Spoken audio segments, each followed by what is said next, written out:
یره دا څه ډرامه ده زه مخې ته ځم ښه چې دا څه چللی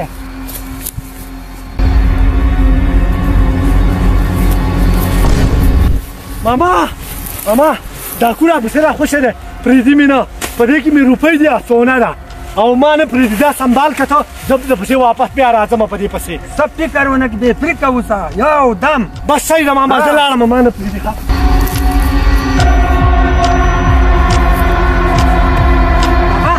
یو هلک خو دې وینم تو داسې په دې لارې راتېر شو بچا یو هلک په یو شخ باندې تل شنه تېری و او څه دقه و خو ته داسې کار وکړه زما ته لږ مدر وکړه زه لږ معذور یم ما لږ آباد یې ته وباسه ستا په سر کې ډش شوی دی زما نه 1 کروڑ روپۍ یو د سونې چین دی رانه وړلی تښتېدلی ته وایي زما مدد وکړه په کته تللی په کته تللی ولې په شخ تللی ټیک ده جي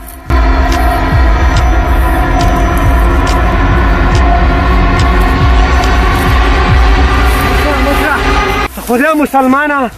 ته ما هلته کتې تایزې رامنډې وایي زما امانت ترې راغستی دی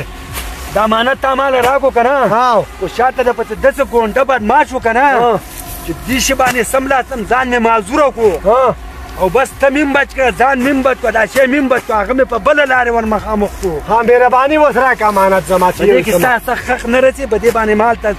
ځان خراب کړو ښه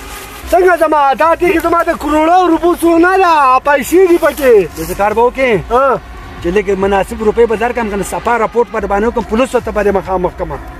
15 لاکه روپۍ به ما الله کې ښه 15 لاکه 15 لاکه راښه نه شو خو 500 روپۍ به درله درکړم نه 500 روپۍ نه لمه مشره 15 لاکه روپۍ به راکړي د کروڑو روپو مال در کوم هلکه داسې خبره کوو که نه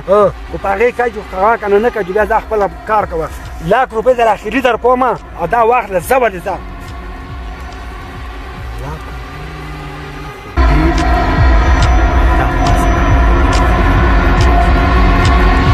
راکه ځه ځه شاته ونه ګورې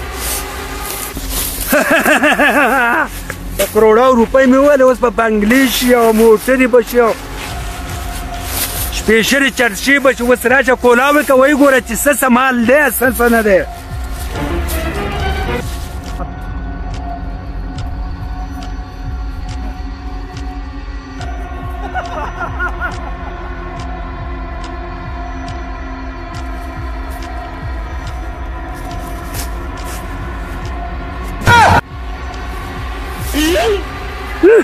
哎呦我的妈！这太多看看。有人。怎么了，古贝？